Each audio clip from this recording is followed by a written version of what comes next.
Sa number 10, duha ka mga nagapataya sang STL nga wala sang permiso ang arestado sa raid nga ginpatigayon sang National Bureau of Investigation sila mga udto.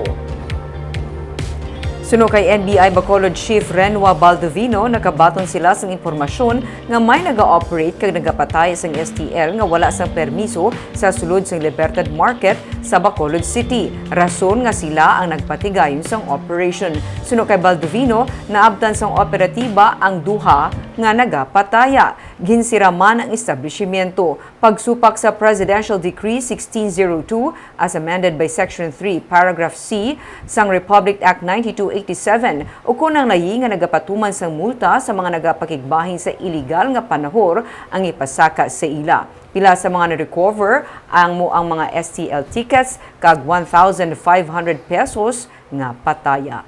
Open day wala naman silang business o franchise or authority. Okay. Wala silang permit. Na. Based on intel report ito. Palitan namin last